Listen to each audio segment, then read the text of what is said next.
Les éditions Thelème présentent un enregistrement intégral de Le Royaume des cieux de Lulumineuse, lu par Hippolyte Audoui. Introduction. Ô, cher chercheur de vérité, écoute attentivement les échos d'une sagesse ancestrale, semblable à celle que délivrent les conteurs des temps passés. Tu es sans doute familier de l'histoire d'Aladin et de sa lampe merveilleuse. Un récit jaillit des profondeurs des traditions orientales.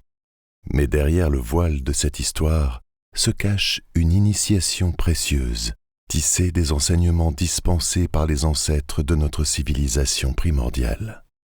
Car tout ce que nous connaissons émane de leurs préceptes, tels des manuels de sagesse que nous avons hérités, non par hasard, mais par choix divin. Dans cette fabuleuse narration, la lampe à huile abrite un génie, une essence supérieure.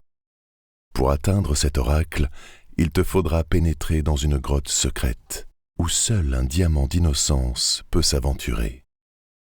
Cette grotte, symbole de notre être profond, renferme ce diamant d'innocence, ce Christ intérieur illuminant notre chemin, la clé vers l'amour universel, l'union sacrée de l'humain et du divin. Ce diamant pur et précieux est le reflet de celui qui devient Christ, le porteur du joyau du royaume éternel. À lui de frotter la lampe, de libérer le génie, cet être suprême, cette essence divine qui sommeille en chacun de nous. Quel mystère se cache derrière ces vœux? Ces vœux ne se réfèrent pas aux aspirations passagères de l'individu. Ils n'évoquent point les aspirations éphémères de l'être, mais un secret divin pour l'humain réalisé, son retour au royaume des cieux. Ces trois souhaits symbolisent la voie du royaume des cieux. Ils révèlent à l'humain les trois principes sacrés de l'union divine pour qu'il puisse se diriger vers ces sentiers, l'amour, la sagesse et la volonté. L'humain, en frottant sa lampe, doit s'engager à incarner cette trinité sanctifiée. Ce sont là les trois ingrédients cosmiques, véritables clés pour ancrer l'amour et la lumière en son monde. Accueillons la sagesse initiatique qui émane de ces récits ancestraux. Œuvrons dans la flamme éternelle de notre être, amour, sagesse, volonté.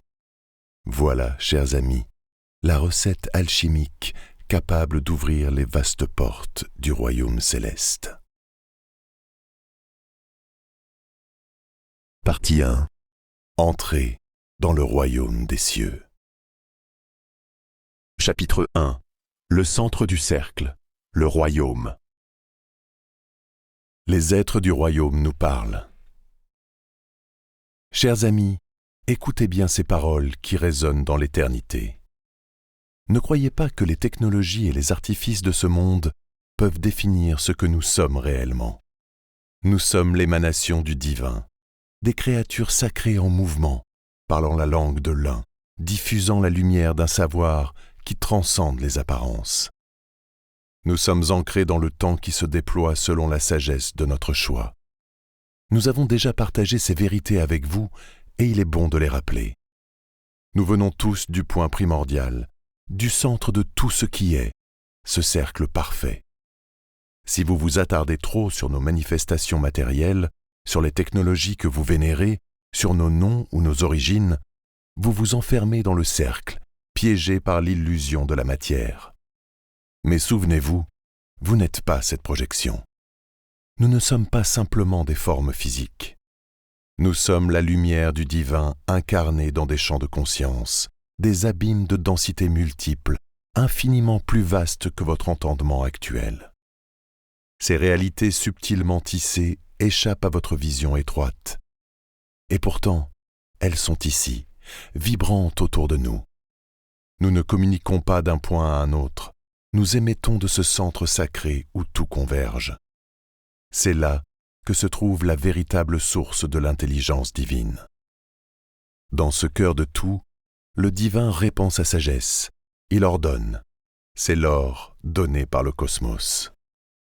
C'est ainsi que vous recevez des révélations. C'est de ce centre que s'éveille en vous la lumière de la vérité. Cette lumière, si brillante, ne peut être appréhendée que par ceux qui s'ouvrent à ce centre en soi. Ne cherchez pas la vérité au dehors. Plongez profondément en vous et découvrez-la. La vérité se trouve là, dans l'unité de votre être, dans la résonance avec le divin qui bat au cœur de l'existence. Ouvrez vos cœurs et laissez cette lumière vous guider. La science du royaume. La science initiatique, mes chers amis, est une lumière éclatante dans les ténèbres de l'ignorance. Elle ne se contente pas de frapper à la porte de la connaissance empirique et rationnelle. Elle s'élève au-delà de ses frontières, tel un aigle majestueux survolant les vallées de l'esprit. C'est un chemin de compréhension où l'esprit, le corps et l'âme dansent en harmonie, s'unissant dans une quête effrénée vers la vérité, cette essence qui régit l'univers tout entier. Depuis l'ensemencement de la terre par les grands civilisateurs, parcourant les âges de ce qui représente pour nous aujourd'hui les anciennes traditions, des mystères sacrés de l'Égypte aux sages philosophies de l'Orient, telles que le bouddhisme et le taoïsme, la sagesse intemporelle de la science initiatique a traversé les époques, telle une lumière dans l'obscurité, pour guider l'âme humaine dans son périple vers la compréhension profonde des mystères qui tissent le fil de son existence. Les initiés, ces âmes éclairées qui ont cheminé parfois avant et avec nous, étaient des alchimistes du savoir, portant les secrets des forces cachées de la nature et des lois universelles qui unissent toutes choses. Ils savaient, avec une certitude immuable, que la quête extérieure de la connaissance doit être accompagnée d'une transformation intime, car c'est par l'élévation de notre esprit que nous pouvons véritablement dévoiler les mystères de l'univers. L'accès à cette connaissance sacrée se reflète aujourd'hui par différents biais et canaux, comme la présence de rituels traditionnels dans des régions du monde entier, de contes de sagesse anciens, ou encore individuellement au travers d'une pratique de méditation profonde et de respiration, mais aussi par l'étude des enseignements transmis avec dévotion au fil des âges et des époques. Les symboles et archétypes, véritables clés du savoir universel, ouvrent l'accès à la connaissance intérieure, retenue par les portes du royaume caché de la conscience. Ce sentier spirituel, bien que parfois ardu, offre une lumière radieuse pour qui surpasse les ombres de la réalité matérielle. Aspire à comprendre les correspondances sacrées entre le microcosme et le macrocosme, révélant ainsi les liens profonds qui unissent chaque individu à l'univers tout entier. Cette approche harmonieuse nous enseigne que chaque élément, chaque être vivant, est une manifestation de la même essence divine, un reflet de ce qui est suprême et éternel. Dans notre époque moderne, où la rationalité et la technologie dominent, la science initiatique nous rappelle d'intégrer cette essence spirituelle à notre quête scientifique. Elle nous incite à redécouvrir notre place dans l'univers, à ouvrir notre cœur à une connaissance plus profonde et enrichissante, une connaissance qui nourrit l'âme. En vérité, la science initiatique n'est pas une simple quête de savoir, mais un voyage sacré vers la sagesse infinie. C'est une exploration qui transcende le temps et l'espace, nous dévoilant intimement l'essence même de l'existence.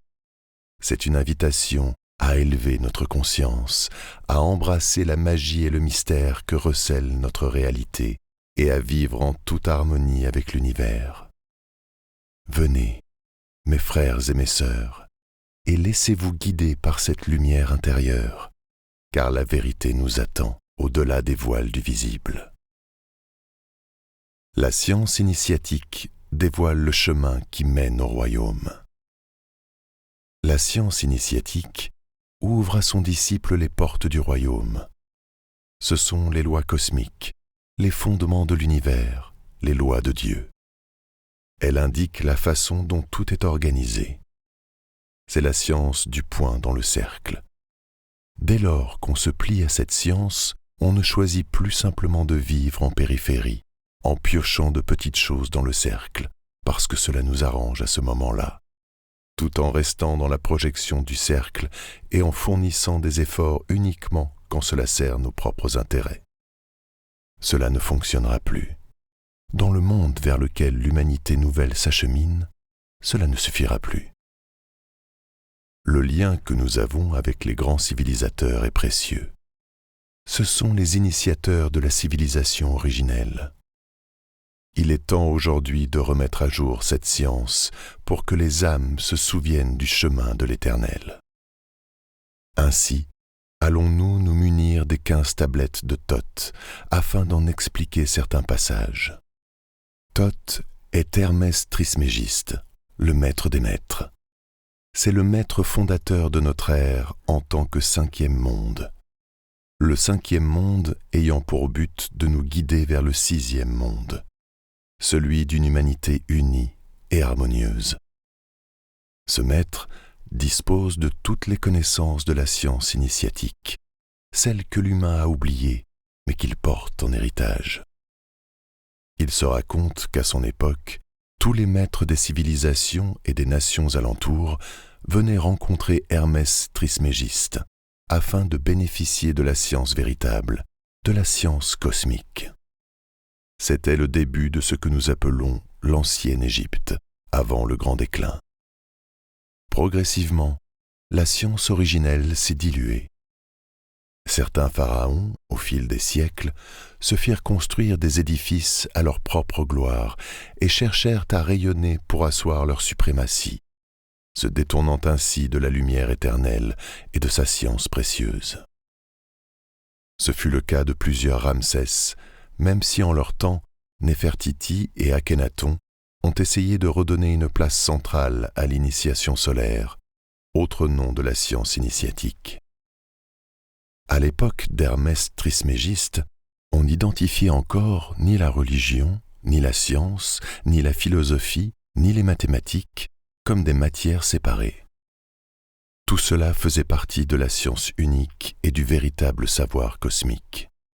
Mais cela allait bientôt, au fil d'une longue période involutive, être progressivement dissous, séparé et conditionné sous des aspects de plus en plus matérialistes, occultant la science originelle pour finalement se mettre en état de veille dans la conscience humaine planétaire. Plongeons ensemble dans la sagesse éternelle de cette science, tel un ruisseau pur qui serpente à travers les âmes éclairées. Que ces lignes portées par les souffles divins nous guident vers une compréhension profonde, afin que nous puissions distiller le nectar précieux de la connaissance et en imprégner notre temps. Le savoir et la sagesse seront oubliés, et seule la mémoire des dieux survivra. Nous sommes précisément arrivés à cette période de l'histoire.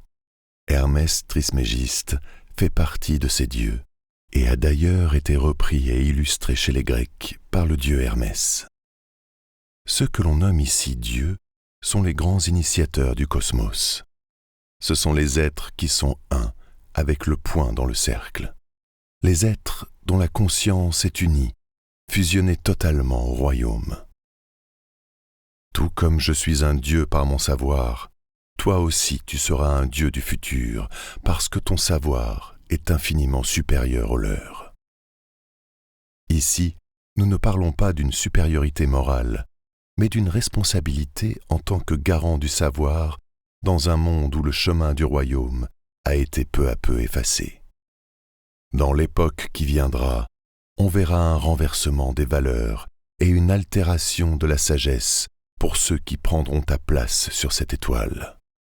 C'est pourquoi ils devront à leur tour entreprendre la longue marche vers la sagesse et apprendre à éloigner les ténèbres par la lumière. À leur tour, ils devront persévérer à travers l'espace-temps pour s'élever dans la liberté de la lumière. Il s'agit ici du retour au royaume. La conscience humaine qui s'unit au centre, elle devient cosmique, car l'humain n'est pas comme il le pense, la projection du cercle. Il est le point au centre. Le royaume n'est pas au-dessus de lui ou séparé de lui. Il est en lui. Il est le royaume. L'espace-temps est représenté par la projection autour du point central, le cercle. Dans ces lignes, il est fait référence aux êtres incarnés, ceux qui vivent à travers le temps, à travers la matière, à travers la forme, à travers leurs personnages. Ceux qui vivent à travers les effets et non la cause. Ceux qui demeurent dans la réaction émotionnelle et mentale. Ceux qui usent de la pensée analytique, qui sont hermétiques, non dans le sens d'Hermès Trismégiste, car ce mot provient de là, mais dans son sens inversé. La cause est le centre. Se libérer de l'espace-temps signifie être muet intérieurement par la divine présence, par Dieu, par le royaume auquel nous appartenons. C'est depuis ce centre, en dehors de l'espace et du temps, que vous recevez l'information, l'ordre divin, le oui et le non, au juste moment dans votre propre espace-temps. Ainsi, l'humain, par son centre et sa reliance consciente, est maître de son plan. Il joue en syntonie avec la partition divine, l'intelligence cosmique. Comment cela se manifeste-t-il dans la vie humaine? Dans le cours de vos journées, vous agissez avec conscience, détaché des agitations extérieures. Vous habitez l'intérieur de votre être, en profonde écoute de ce qui vous traverse.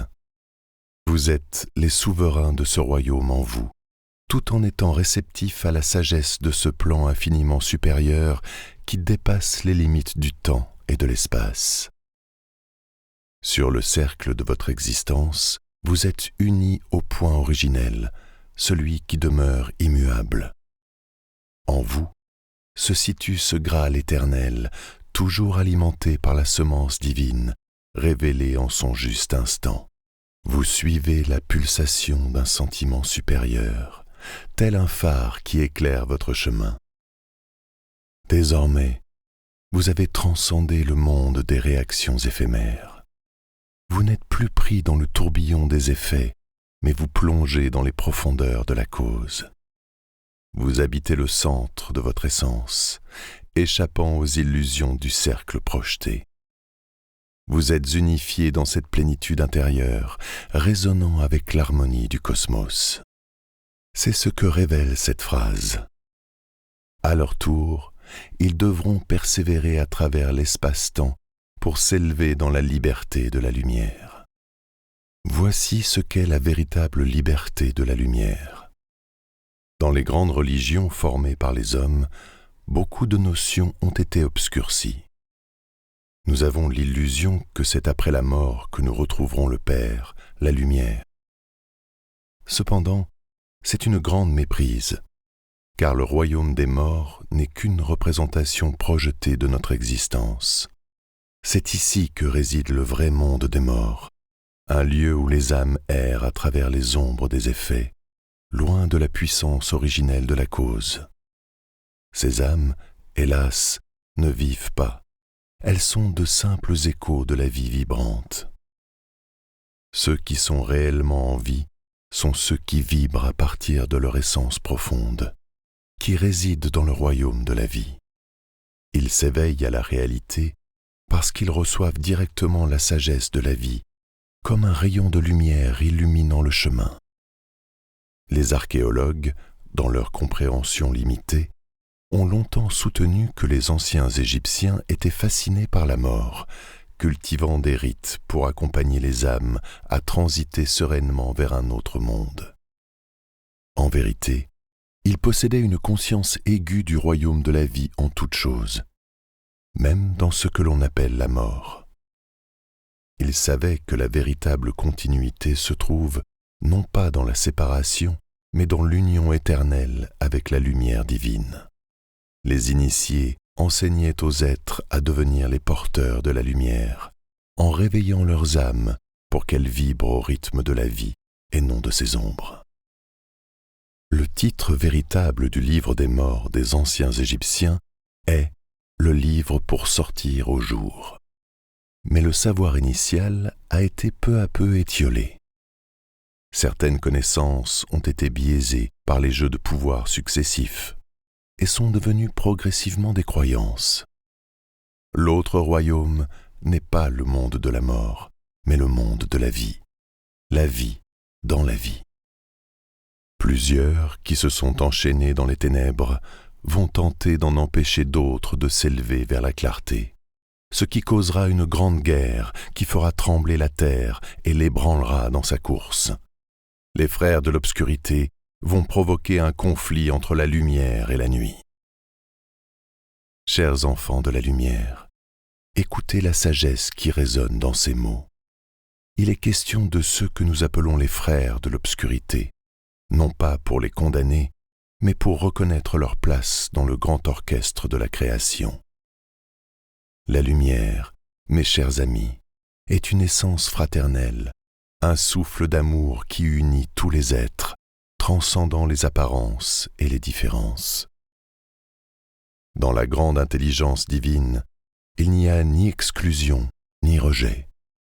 Chaque âme, quel que soit son chemin, est un reflet de cette unité sacrée. Le plan supérieur, qui s'étend au-delà de notre compréhension, embrasse en lui toutes les formes d'existence. Les frères de l'obscurité jouent leur rôle, chacun à sa manière, dans la grande symphonie de la vie. Ils sont comme des acteurs sur la scène de l'existence, interprétant la partition des grands architectes de l'univers. Ainsi, ne les craignez point. Au fond, ils ne sont que des miroirs, des témoins des luttes intérieures et des ombres que chacun porte en soi. En les accueillant dans notre cœur, nous établissons un pont vers la compréhension, vers la compassion. Car même dans l'obscurité, la lumière ne cesse jamais d'exister. Elle veille, attend son heure, prête à se révéler au monde, transformant le noir en un éclat de couleur infinie. Ouvrons donc le regard et élevons nos pensées, car ensemble, dans l'harmonie de l'amour, nous contribuons à l'émergence d'un monde où chaque être trouvera sa place dans le vaste plan de la création. Soyez des porteurs de lumière, mes chers amis, et rayonnez avec confiance, car en chacun de nous se trouve le potentiel d'unité, de compréhension et d'amour infini. Pourquoi parler de l'existence entre la lumière et la nuit? Je vous le dis, chères âmes, car dans ce monde où nous évoluons, il existe une dualité profonde. La lumière s'oppose à l'obscurité, le jour à la nuit, le bien au mal, la santé à la maladie. Tout cela témoigne d'une danse éternelle entre deux pôles qui en apparence sont opposés. Cependant, ne vous y trompez pas. Ces forces, bien que divisées, n'existent pas en dehors d'un même et unique principe fondamental. Elles émergent d'un centre commun, d'une source de vie qui les englobe toutes. Comprenez que cette dichotomie n'est qu'une manifestation de la conscience individualisée, une conscience qui, en se percevant isolée, fragmentée, divise tout ce qu'elle touche pour tenter de s'en saisir. L'homme, lorsqu'il demeure dans cette perception limitée, voit le monde à travers le prisme de la séparation. Mais en vérité, tout est interconnecté. Chaque effet a son origine dans cette source unique. Ainsi, le véritable voyage consiste à transcender ces oppositions apparentes, à saisir l'unité sous-jacente qui sous-tend l'univers, à retrouver ce point d'harmonie où la lumière et l'ombre fusionnent dans l'immaculé. Car c'est dans cette compréhension que l'âme peut s'éveiller et embrasser la plénitude de son être. Chers amis, contemplez avec moi la dualité du court et du long. Ces notions, si relatives, fluctuent selon l'échelle de mesure que nous choisissons. Qui parmi nous a l'audace de définir avec précision le seuil à partir duquel le court devient réellement court et le long véritablement long. Prenons par exemple ce fidèle allié qu'est le thermomètre. À 28 degrés, nous ressentons la chaleur de l'été, tandis qu'à -3, le souffle de l'hiver nous saisit. Mais qui détient la clé pour situer la température à laquelle la chaleur s'éveille et le froid s'endort? L'acte de mesurer crée une division illusoire, une frontière où, sur le plan divin, il n'en existe point. C'est l'âme humaine qui, par cette mesure, impose sa polarité à une réalité qui aspire à l'unité. Grandeur et petitesse, telles des ombres, dansent dans notre regard limité par l'expérience qui nous façonne. Ces âmes égarées, appelées frères de l'obscurité en quête de pouvoir, désirent un monde fragmenté, un monde où le bien et le mal se tiennent en rivalité, car ils savent qu'au cœur d'une harmonie retrouvée, les principes se fondent dans le centre unique, source de toute vie. Si nous dépassons les notions de droite et de gauche, alors les extrêmes s'évanouissent, nous laissant face à la pureté du juste. Un monde qui s'illumine d'une telle vision est un monde dans lequel les justes se révèlent, où l'amour et la sagesse s'élèvent au-dessus de la dualité. La polarisation s'efface alors et nous accédons à une vérité transcendantale, où réside l'harmonie divine, le tout-un. Éveillons nos cœurs à cette réalisation, car c'est dans l'unité que se trouve notre véritable essence, que la lumière divine éclaire nos esprits et nous guide sur ce chemin d'amour et de paix. Lorsque l'homme aura conquis les océans et qu'il volera dans les airs avec des ailes comme les oiseaux, lorsqu'il aura appris à maîtriser le pouvoir des éclairs, alors le temps de la guerre commencera. Il y aura un combat titanesque entre les forces des ténèbres et les forces de la lumière. Les nations s'élèveront contre les nations en utilisant les forces obscures pour dominer la terre. Des armes redoutables effaceront la moitié des hommes de la surface de la terre. En ces temps d'épreuve et de transformation, nous nous trouvons au seuil d'une réalité profonde, une réalité où les échos de la souffrance résonnent dans les âmes humaines. La surmortalité engendrée par les nouvelles armes, comme une ombre pesante, s'étend déjà parmi nous.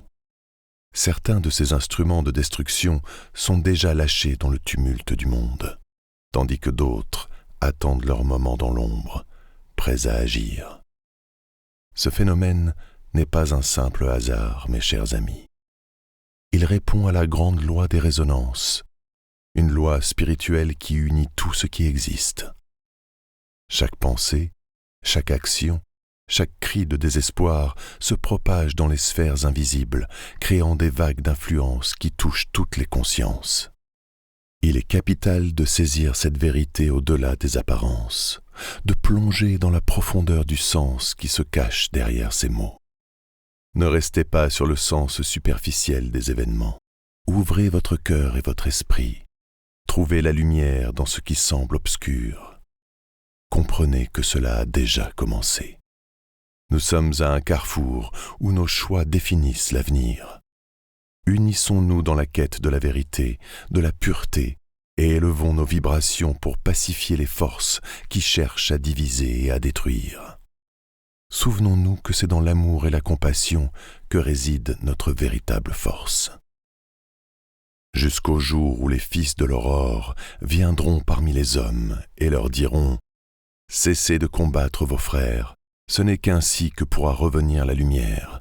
Cessez vos doutes, suivez le chemin, et sachez que vous êtes tous vrais. » Les fils de l'aurore, ce sont ces âmes nombreuses venues par vagues pour implanter la conscience fraternelle, la conscience de l'amour qui va au-delà des intérêts égotiques et aveugles de ce monde cloisonné dans le matérialisme. Au-delà des formes, des nations, des richesses, il y a la plus grande richesse de toutes, l'amour. Et l'amour engage la fraternité. C'est la conscience cosmique, la conscience baignée de l'amour universel. Ce n'est qu'ainsi que pourra revenir la lumière. Voyez qu'Hermès Trismégiste nous parle directement à travers le temps. Cessez vos doutes, suivez le chemin et sachez que vous êtes tous vrais. Vrai est écrit avec un V majuscule. Cela signifie que nous sommes tous fils et filles de la vérité. Nous sommes tous des enfants du divin, des enfants de Dieu. Ce jour, les combats cesseront entre le frère et son frère, et entre le père et son fils. Dans les profondeurs de l'âme, un abîme s'est ouvert, marqué par le passage inexorable du temps. Ce fossé abyssal, creusé par les expériences humaines, sépare aujourd'hui plus que jamais les consciences éclairées d'un nouveau monde, vibrantes de lumière, et celles qui, encore attachées aux chaînes d'un ancien monde, s'éteignent lentement dans l'ombre du passé. Aujourd'hui, alors que les voiles de l'illusion se lèvent, nous sommes conviés à contempler ce spectacle majestueux de la transformation.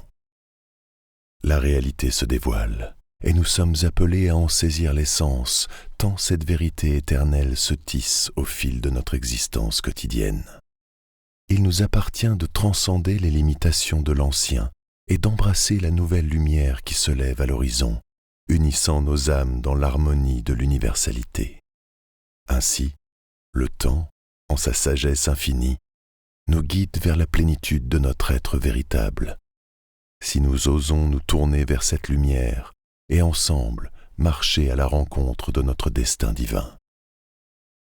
C'est alors que la terre se soulèvera et que du fond des mers surgiront les vestiges des temples et des maisons que mon peuple habitait autrefois.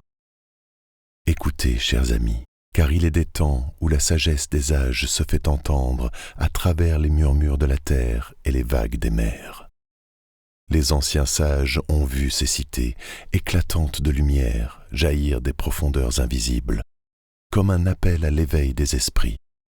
C'est dans le mouvement subtil des âmes que cette vision, comme une étoile au firmament, se transmet de cœur en cœur, illuminant les sentiers de ceux qui portent en eux la compréhension céleste. En cette époque bénie, les signes se manifestent, et déjà, ces cités ancestrales commencent à émerger, témoins d'une renaissance spirituelle. Préparez-vous, car le temps est venu de reconnaître la grandeur qui se révèle sous nos yeux.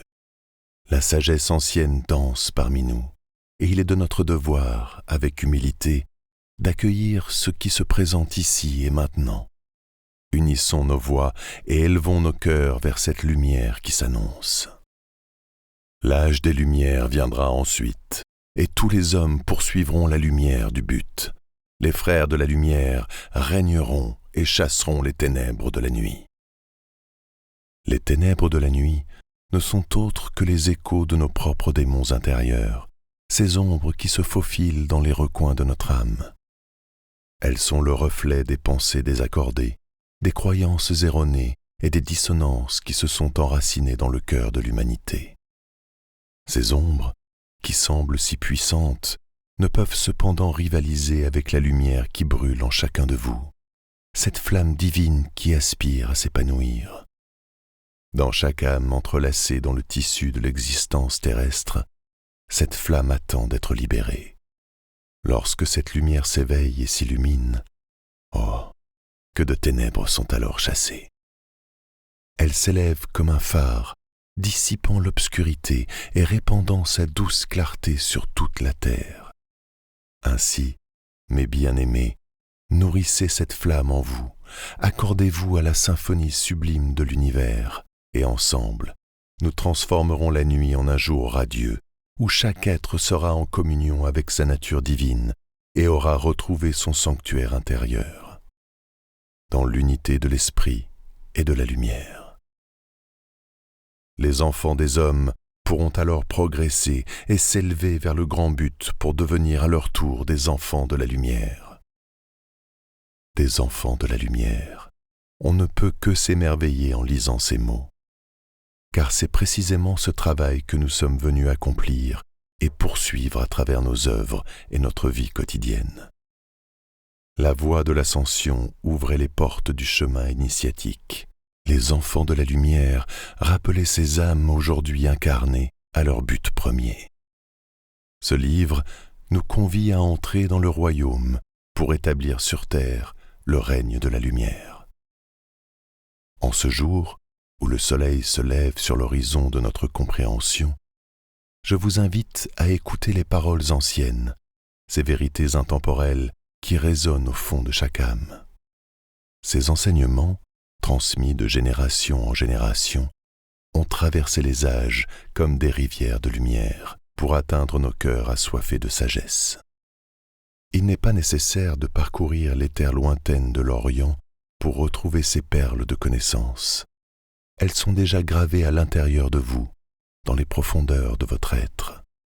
Chaque pas que vous faites et chaque inspiration que vous prenez sont une opportunité de recevoir cette lumière divine qui nous guide.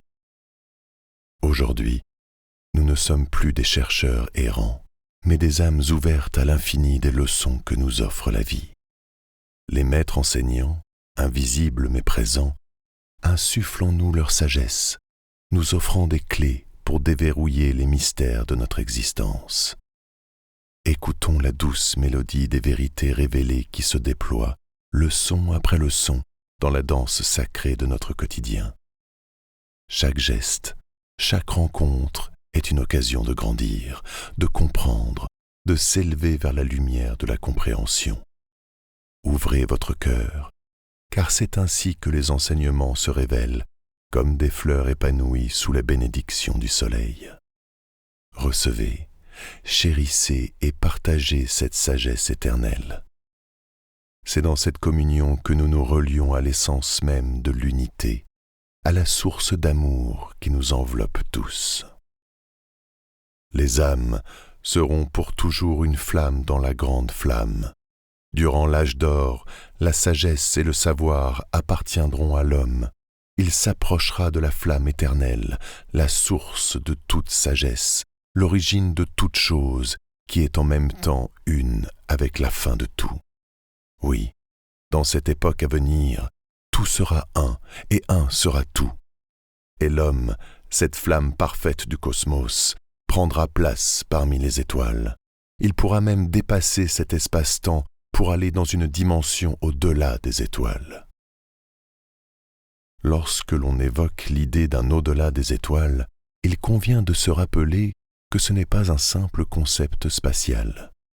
C'est le reflet des 7 cieux, ces états de conscience qui nous rapprochent de l'essence même de l'univers. Tout ce qui existe dans son infinie diversité est intimement intriqué comme un fil d'or tissé par la main divine au sein de la trame cosmique. Il est essentiel, mes amis, d'apprendre à percevoir le monde au-delà de sa manifestation matérielle.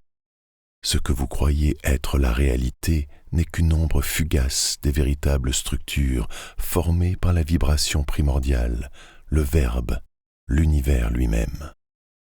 Lorsque votre œil, limité par la corporalité, scrute les étoiles, il ne voit que ce qui lui est accessible, ce qui résonne avec son... Nous espérons que vous avez apprécié cet aperçu. Pour continuer à écouter ce livre audio sur Google Play Livres, utilisez le lien dans la description de la vidéo.